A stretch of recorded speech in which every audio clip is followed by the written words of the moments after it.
Welcome back to United Central. United 3 Bodo Glimt 2. അപ്പോൾ അങ്ങനെ Reuben അമോറിമിൻ്റെ എറയിൽ ആദ്യത്തെ വിജയം നമ്മൾ ഓൾഡ് ട്രാഫോർഡിൽ സ്വന്തമാക്കിയിരിക്കുകയാണ്. ശക്തരായ ബോഡോക്കെതിരെ നോർവീജിയൻ ലീഗിലെ ചാമ്പ്യന്മാരാണ്. അപ്പോൾ ഇവരെക്കുറിച്ച് ആക്ച്വലി ഒന്നുമേ അറിയില്ലായിരുന്നു എന്നുള്ളതാണ്. അവരുടെ ലോഗോ പോലും ആക്ച്വലി ഗൂഗിളിൽ അടിച്ച് കഴിയുമ്പോൾ യുണൈറ്റഡ് ബോഡോ ഗ്ലിംറ്റിന് അടിച്ച് കഴിയുമ്പോൾ ലോഗോ പോലും തെളിഞ്ഞു വരില്ല എന്നുള്ളതാണ്. അപ്പോൾ അങ്ങനെ നോർവീജിയൻ ഫാർമേഴ്സിനെതിരെയാണ് നമ്മൾ വിജയിച്ചത്. ഒത്തിരി പോസിറ്റീവ്സ് ഉണ്ട്, പക്ഷേ ആസ് യൂഷ്വൽ നമ്മൾ 2 ഗോൾ വഴങ്ങി എന്നുള്ളത് തന്നെയാണ്.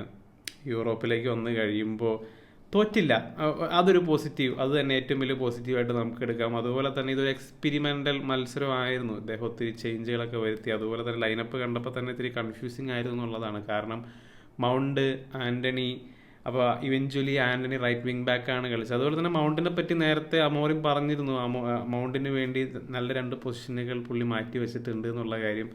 അപ്പോൾ അങ്ങനെ ഒരു കാര്യത്തിൽ മനസ്സിലായി, അത് റൈറ്റ് വിങ്ങിലെ പൊസിഷനാണ് മൗണ്ടിനെ കളിപ്പിക്കുക ഉദ്ദേശിപ്പിക്കുന്നത്. അതുപോലെ തന്നെ വേറെ പൊസിഷൻ മിക്കവാറും സെൻട്രൽ മിഡ് ആയിരിക്കും. അപ്പോൾ അങ്ങനെ ആൻ്റണി കളിച്ചൊരു മത്സരമാണ്. ആൻ്റണി ആസ് യൂഷ്വൽ ശോകമായിരുന്നു. അതുപോലെ തന്നെ മലാസിയ കളിച്ചു. ഏതാണ്ട് 550 ദിവസങ്ങൾക്ക് ശേഷമാണ് കളിച്ചതെന്നാണ് പറഞ്ഞു കേട്ടത്. അപ്പോൾ അങ്ങനെ ഏതാണ്ട് 1.5 വർഷത്തിന് ശേഷം മലാസിയ കളിച്ച മത്സരമാണ്. അതിൻ്റേതായ പ്രശ്നങ്ങളൊക്കെ ഉണ്ടായിരുന്നു, എസ്പെഷ്യലി രണ്ടാമത്തെ ഗോളിലേക്കൊക്കെ വന്നു കഴിയുമ്പോൾ മലാസിയനെ കുറിച്ച് വേണമെങ്കിൽ പറയാം. അതുപോലെ അതിനകത്ത് ലിസാൻഡ്രോക്ക് ഈക്വലി ഇൻവോൾവ് ആണ്. മൊത്തത്തിൽ മനസ്സിലാകുന്ന ഒരു കാര്യം എന്ന് വെച്ച് കഴിഞ്ഞാൽ, ഇപ്പോൾ നമ്മൾ വഴങ്ങിയ ഗോളുകളിലേക്കൊക്കെ നോക്കി കഴിയുമ്പോൾ നമ്മുടെ പ്ലെയേഴ്സിൻ്റെ പല സമയത്തുള്ള പ്രസ്സിങ് പൊസിഷൻ, ഇപ്പോൾ ആദ്യത്തിനകത്താണെങ്കിൽ ബ്രൂണോയുടെ കാര്യം വേണമെങ്കിൽ പറയാം. അപ്പോൾ അങ്ങനെ പ്ലെയേഴ്സ് പഠിച്ചു വരുന്നേ ഉള്ളൂ അദ്ദേഹത്തിൻ്റെ രീതി. അപ്പോൾ അങ്ങനെ ഔട്ട് ഓഫ് പൊസിഷനൊക്കെ ആയി പോകുന്നില്ല. അപ്പോൾ അങ്ങനെയാണ് ഗോളുകൾ വന്നത്.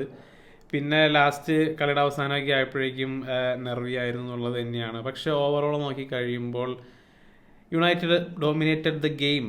യുണൈറ്റഡിന് വേണമെങ്കിൽ ഒരു 4-5 ഗോളുകളൊക്കെ അടിക്കാമായിരുന്നു. വളരെ സ്മൂത്തായിട്ട് തന്നെ ജയിക്കാമായിരുന്ന ഒരു മത്സരമായിരുന്നു. പക്ഷേ അതിനപ്പോൾ ഫൈനൽ സ്കോർ നോക്കിക്കഴിയുമ്പോൾ 3-2 ആണെങ്കിലും ആവശ്യത്തിലധികം ഓപ്പർച്യൂണിറ്റികളൊക്കെ ഉണ്ടായിരുന്നൊരു കളിയാണ്. അതുപോലെ റാസ്മസ് നല്ല 2 ഗോളുകൾ അടിച്ചു, സ്ട്രൈക്കേഴ്സ് ഗോൾ. അപ്പോൾ അതൊക്കെയാണ് പോസിറ്റീവ് എന്ന് പറയാനുള്ളതാണ്. അപ്പോൾ റാസ്മസ് പറയുകയും ചെയ്തു, അവൻ ഈ 3-4-3 സിസ്റ്റത്തിലാണ് അറ്റ്ലാന്റയെ കളിച്ചപ്പോൾ അതുകൊണ്ടുകൂടി തന്നെ ഈ ഒരു സിസ്റ്റം അവന് സ്യൂട്ടാവുന്നുള്ള രീതിയിലും പറയുന്നുണ്ട്.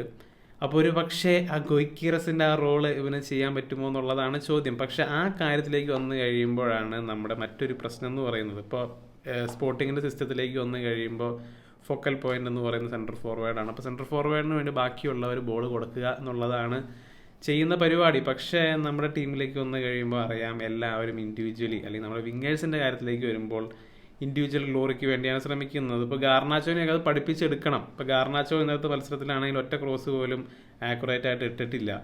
പക്ഷെ അവൻ ഷോട്ടുകളൊക്കെ എടുത്തു.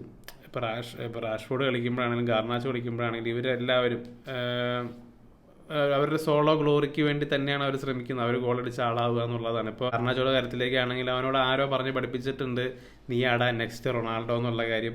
അപ്പോൾ ആ ഒരു മൈൻഡിലാണ് അവൻ കളിക്കുന്നത്. അപ്പോൾ ആ സ്വഭാവമൊക്കെ മാറ്റി അവൻ അങ്ങനെയൊന്നും അല്ല എന്നുള്ള കാര്യമൊക്കെ അവനെ പറഞ്ഞ് കോച്ച് മനസ്സിലാക്കുക എന്നുള്ളതാണ്.